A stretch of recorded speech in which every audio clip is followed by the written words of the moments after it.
आज स्वामी सर की extra class है। और एक्स्ट्रा क्लास है, वरना तो मेरी संडे को एक क्लास होती है, लेकिन संडे मैंने एक्स्ट्रा क्लास इसलिए ली कि बहुत सारे मित्रों का ये एक संशय मेरे पास आया कि जब मार्केट में इन्फ्लेशन बढ़ता है तो उसका असर इंटरेस्ट रेट पर क्या होता है, उसका असर बॉन्ड के प्राइसेस पे क्या होता है, उसका असर इक्विटी मार्केट में क्या होता है, और उसका असर जो शेयर हैं, बैंक के शेयर्स हैं, उन पे क्या उसका प्रभाव पड़ने की संभावना होती है, प्राइवेट सेक्टर बैंक्स में क्या संभावना होती है और पब्लिक सेक्टर बैंक्स में क्या संभावना होती है। तो मैंने कहा ये विषय ऐसा है जिसको हम लोग समझें और महसूस करें। देखिए, आप लोग अपना पैसा जो है लगाते हैं, बैंक के फिक्स डिपॉजिट में लगाते हैं, आरबीआई बॉन्ड में लगाते हैं आप, और कंपनियों के बॉन्ड में लगाते हैं। बॉन्ड का मतलब जो है उनके डेट इंस्ट्रूमेंट्स हैं। डेट इंस्ट्रूमेंट्स का मतलब वो जिसमें वो आपको इंटरेस्ट रेट देते हैं, इंटरेस्ट देते हैं, और मैच्योरिटी में जो आपका पैसा होता है आपको वापस मिल जाता है। और इक्विटी मार्केट की तरह उसमें उतार चढ़ाव नहीं होता, ये डेट होता है। जहाँ पे एक कंपनी पैसा उठाती है दो स्रोतों से मुख्यतः, एक तो अपने जो प्रमोटर्स होते हैं, जो शेयर होल्डर्स होते हैं, उनका पैसा होता है, और मार्केट से जो ऋण उठाता है, लोन उठाता है। ऋण का मतलब डेट हो गया।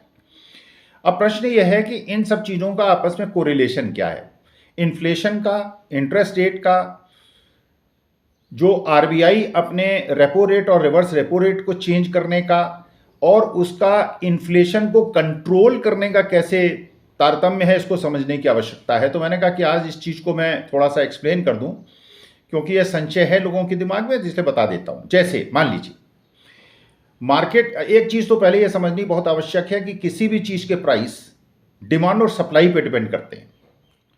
अगर किसी चीज़ की डिमांड बहुत ज़्यादा होगी और सप्लाई नहीं होगी, मार्केट में मांग बहुत ज़्यादा होगी और पूर्ति नहीं होगी, तो उसके दाम बढ़ेंगे। ये नेचुरल सिद्धांत है।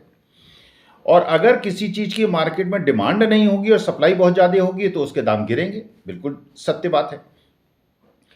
तो इसका मतलब यह है कि इन्फ्लेशन तब बढ़ना चाहिए जबकि या तो डिमांड ज़्यादा बढ़ जाए या सप्लाई कम हो जाए, तभी इन्फ्लेशन बढ़ना चाहिए। और बिल्कुल वाइस वर्सा, उसी प्रकार से इन्फ्लेशन कब तब होना चाहिए, बिल्कुल इसके विपरीत परिस्थिति है। तो अगर मान लीजिए इन्फ्लेशन बढ़ रहा है, या इन्फ्लेशन बढ़ गया पूरे विश्व में, भारतवर्ष में बढ़ गया, पूरे विश्व में बढ़ गया, इन्फ्लेशन बढ़ गया, महंगाई दर बढ़ रही है। अब इस महंगाई दर को कैसे कम किया जाए? तो महंगाई दर को कम करने का एक तरीका तो यह है कि सप्लाई को बढ़ा दीजिए। अगर सप्लाई बढ़ जाएगी तो महंगाई कम हो जाएगी, लेकिन उसके सीमित आपके पास विकल्प हैं। आप सप्लाई इतनी जल्दी नहीं बढ़ा सकते। तो एक जो जितने भी सेंट्रल बैंक्स हैं, सेंट्रल बैंक्स का मतलब किसी भी देश का जो सेंट्रल बैंक है, जो कि आरबीआई हमारे यहाँ है, अमेरिका के अंदर फेड है, हर देश के अंदर एक सेंट्रल बैंक है जो बाकी सभी बैंकों पे निगरानी रखता है, नियंत्रण रखता है और मनी सप्लाई को कंट्रोल करता है। तो जैसे भारतवर्ष में जो फिस्कल पॉलिसी है, जो वित्तीय संबंधी निर्णय हैं, वो सारी के सारे निर्णय जो हैं वो वित्त मंत्रालय भारत सरकार के हैं, और जो मॉनेटरी पॉलिसी है, जो लिक्विडिटी संबंधित पॉलिसी है, वो आरबीआई की है, रिजर्व बैंक ऑफ इंडिया, जो एक इंडिपेंडेंट ऑर्गेनाइजेशन है। अब सवाल यह है कि मार्केट के अंदर इन्फ्लेशन बढ़ गया, अमेरिकन मार्केट में बढ़ गया, इंडियन मार्केट में बढ़ गया, तो जो आरबीआई है या जो फेड है, वो इन्फ्लेशन को कम करने के लिए क्या करे? तो वो अगर इंटरेस्ट रेट बढ़ाता है, अगर वो इंटरेस्ट रेट बढ़ाता है तो क्या क्या चीज़ें होती हैं? पहली चीज़ें, जो आपने ईएमआई ली है, हाउसिंग ईएमआई ली है, बैंकिंग ईएमआई, जो भी आपने ईएमआई ले रखी है, उसका जो भुगतान आपको करना है वो बढ़ जाता है। तो जो आपकी एक स्पेंडिंग कैपेसिटी है वो कम हो जाती है, क्योंकि आपके जो आपने ऋण ले रखे हैं उस पर इंटरेस्ट आप देते हैं, इसलिए आपको उसका नुकसान होता है। इसी प्रकार से इंडस्ट्री लोन लेती है, उसके भी इंटरेस्ट रेट बढ़ जाते हैं। तो इंटरेस्ट रेट बढ़ने की वजह से उसकी जो लोन लेने की कैपेसिटी है और लोन को सहने की क्षमता है वो भी कम हो जाती है। तो इसका मतलब ये है कि जब लोगों की परचेजिंग पावर कम हो जाएगी इंटरेस्ट रेट बढ़ने से, तो मार्केट के अंदर डिमांड कम हो जाएगी, और डिमांड कम हो जाएगी तो इन्फ्लेशन कम हो जाएगा। लेकिन अगर ऐसा होगा तो उसका दुष्प्रभाव क्या होगा कि मार्केट के अंदर ग्रोथ भी कम हो जाएगी, क्योंकि इंडस्ट्री तो तभी प्रॉस्पर करेगी जब मार्केट में माल बिकेगा। और अगर आपने इंटरेस्ट रेट को बढ़ा दिया और परचेजर के हाथ में पैसा नहीं है और उसकी वजह से वो चीज़ें नहीं खरीद पा रहा, तो इंडस्ट्री में भी, तो इसका मतलब ये है कि अगर इन्फ्लेशन बढ़ेगा तो उसको कंट्रोल करने के लिए अगर आप इंटरेस्ट रेट बढ़ाते हैं तो ग्रोथ भी कम हो जाएगी। ये एक परिस्थिति हुई।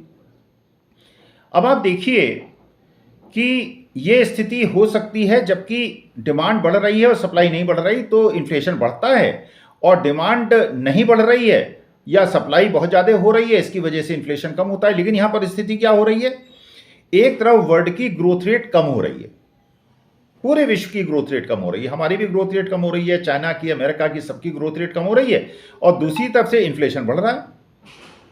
तो अगर ग्रोथ कम हो रही है और इन्फ्लेशन बढ़ रहा है, इसका मतलब ये स्टैग्फ्लेशन की स्थिति है, एक इसका मतलब ये इकोनॉमिक स्लोडाउन की स्थिति है, ये परिस्थिति है। तो अगर आप इंटरेस्ट रेट को बहुत ज़्यादा बढ़ा देंगे तो परचेजिंग पावर बहुत कम हो जाएगी, जो ऑलरेडी डिमांड कम है मार्केट के अंदर, जिसकी वजह से ग्रोथ कम हो रही है, तो इसका माने ग्रोथ और कम हो जाएगी। लेकिन अब आपके पास कोई विकल्प तो है नहीं, तो आप जो है इंटरेस्ट रेट को बढ़ाते जाते हैं, लेकिन एक स्थिति के बाद आप समझते हैं कि ग्रोथ बहुत ज़्यादा, तो आपको ये निर्णय लेना है कि आपको, सरकार को, आरबीआई को और फेड को ये निर्णय लेना है कि उसका जो मुख्य प्राथमिकता है वो इन्फ्लेशन को कम करना है या ग्रोथ को बढ़ाना है। अगर इन्फ्लेशन को कम करना है तो इंटरेस्ट रेट बढ़ाइए, और अगर ग्रोथ को बढ़ाना है तो इंटरेस्ट रेट को कम कीजिए। जब इंटरेस्ट रेट को कम करेंगे तो इंडस्ट्री को कम इंटरेस्ट पे लोन मिलेगा, उसकी प्रॉफिटेबिलिटी बढ़ेगी, और प्रॉफिटेबिलिटी बढ़ेगी तो मार्केट के अंदर वो कम दाम पे चीज़ों को बेच पाएगा, जिससे डिमांड बढ़ेगी। तो एक कोरिलेशन है। अब एक चीज़ समझना और आवश्यक है कि जब मार्केट में इंटरेस्ट रेट बढ़ता है तो बॉन्ड के प्राइस कम होते हैं, और मार्केट में इंटरेस्ट रेट कम होता है तो बॉन्ड के प्राइस बढ़ते हैं। ऐसा क्यों होता है? तो मैं आपको बड़ा सरल उदाहरण देता हूं कि मान लीजिए आपके पास 1,00,000 रुपए के बॉन्ड है, और इस 1,00,000 रुपए के बॉन्ड में आपको जो कूपन रेट है, जो आपको इंटरेस्ट मिलता है, वो 7,000 रुपए साल का मिलता है, 7,000 मिलता है। अब मान लीजिए इंटरेस्ट रेट 7,000 का इंटरेस्ट क्यों मिलता है कि 7% का इंटरेस्ट वो इसलिए देता है कि इन्फ्लेशन रेट 5% है, और वो आपको 7% पे अगर पैसा उठाता है और आपको विश्वास है तो 2% के एडिशनल बेनिफिट में आप उसके यहाँ पैसा लगा देते हैं। अब मान लीजिए मार्केट में 10% का इंटरेस्ट रेट हो जाए, इन्फ्लेशन हो जाए 9% का, और जो इंटरेस्ट रेट हो जाए 10% का, तो आपके पास जो बॉन्ड हैं, क्या उस बॉन्ड को, अब उस बॉन्ड के साथ क्या करेंगे? अगर मार्केट में 10% का इंटरेस्ट हो जाए और आपके पास जो बॉन्ड हैं वो 7% यील्ड के हैं, तो आप उसका क्या करेंगे? और अगर मार्केट, आपका बॉन्ड की जो इंटरेस्ट रेट मिल रहा है वो 7% का मिल रहा है, और मार्केट के अंदर 5% का रेट हो जाए, 5% का मान लीजिए इंटरेस्ट रेट हो गया, और आपके पास 7% के बॉन्ड हैं जिसमें इंटरेस्ट मिलता है, तो क्या मार्केट में उसको उसी प्राइस पे बेचेंगे 1,00,000 रुपए में? जबकि उसको बेच के अगर आप बॉन्ड में पैसा लगाएंगे तो आपको 5% मिलेगा। तो आप नहीं करेंगे ऐसा। इसका मतलब यह है कि आप मार्केट में प्रीमियम मांगेंगे। आप कहेंगे कि भाई नहीं, 100 रुपये 1,00,000 का शेयर है, मैं 1,05,000 में दूंगा, जिससे कि मार्केट में क्योंकि 5% का इंटरेस्ट मिल रहा है, तो ये जो पैसा निकालूंगा, अगर 5% निकालूंगा तो मेरा वही मुझे रिटर्न मिलेगा जो इस बॉन्ड में मुझे रिटर्न मिल रहा है। तो इसका मतलब है उसमें प्रीमियम हो जाएगा। और मार्केट के अंदर आपके पास अगर 1,00,000 रुपए के बॉन्ड हैं और मार्केट में इंटरेस्ट रेट 10% का हो जाए, तो अगर आप इस पैसे को बेच देंगे तो आपको क्या, वही आदमी जो कि दूसरी जगह से 10% इंटरेस्ट का बॉन्ड खरीद सकता था, आपसे 7% के यील्ड के बॉन्ड को खरीदेगा? कूपन रेट या इंटरेस्ट के बॉन्ड को खरीदेगा? नहीं खरीदेगा। वो आपसे कहेगा कि भैया अगर आपसे 1,00,000 रुपए की चीज़ खरीदता हूँ, मुझे 7% मिलेगा, और 1,00,000 रुपए में सीधे लगा देता हूँ जहाँ 10% का इंटरेस्ट है, तो मुझे ज़्यादा फायदा मिलेगा। इसका मतलब ये है कि मैं आपको प्रीमियम नहीं दूंगा, ना उस प्राइस पे खरीदूंगा जिस प्राइस के बॉन्ड हैं, मैं इसको 95 रुपए का खरीदूंगा, जिससे मेरी यील्ड जो है 10% हो जाए। इसका मतलब ये है कि जब मार्केट के अंदर इंटरेस्ट रेट बढ़ेगा तो बॉन्ड के प्राइस गिरेंगे, और जब इंटरेस्ट रेट घटेगा तो बॉन्ड के प्राइस बढ़ेंगे। और अब ये देखिए कि जो बॉन्ड हैं या फिक्स डिपॉजिट हैं या इंटरेस्ट रेट हैं, इनके बढ़ने घटने का शेयर मार्केट पे क्या असर पड़ता है? देखिए, आपके पास सारे विकल्प हैं। आपके पास ये विकल्प हैं, आप चाहे तो गोल्ड में लगाइए, रियल एस्टेट में लगाइए, इक्विटी मार्केट में लगाइए, शेयर मार्केट में लगाइए, बॉन्ड में लगाइए, फिक्स डिपॉजिट, जिसमें भी चाहें आप लगाएं। लेकिन आप इक्विटी मार्केट में या शेयर मार्केट में पैसा क्यों लगाते हैं? आप इसलिए लगाते हैं कि आपको ज़्यादा रिटर्न की संभावना होती है डेट मार्केट की तुलना में, जबकि रिस्क ज़्यादा है। और आप बॉन्ड में पैसा क्यों लगाते हैं? जब आप कम रिटर्न आपको मिलता है लेकिन उसमें जोखिम कम है लेकिन इंटरेस्ट कम है। तो अगर आपको मार्केट का जो शेयर मार्केट का रिटर्न एक्सपेक्टेशन है वो 12% की है मान लीजिए, इसकी वजह से आप इक्विटी में लगाते हैं और आपको डेट मार्केट में 8% मिलता है, इसलिए आप इंटरेस्ट आप लगाते हैं कि चलो थोड़ी रिस्क ले लो, कोई 4% का एडिशनल रिटर्न मुझे मिल जाएगा। लेकिन अगर बॉन्ड की यील्ड और इंटरेस्ट रेट ही 12% हो जाए तो क्या आप शेयर मार्केट में पैसा लगाएंगे? नहीं लगाएंगे। तो आप क्या करेंगे कि जो पैसा आपका शेयर मार्केट में 8% बॉन्ड में लगा हुआ है और 12% का रिटर्न मिलेगा, तो आपके पास जो शेयर है उनको बेच के आप 12% के बॉन्ड में लगाएंगे कि रिटर्न भी मुझे बराबर मिल जाए और मेरी रिस्क भी कम हो जाए। तो इसका मतलब यह है कि जब मार्केट के अंदर इंटरेस्ट रेट बढ़ेगा तो इक्विटी मार्केट गिरेगा,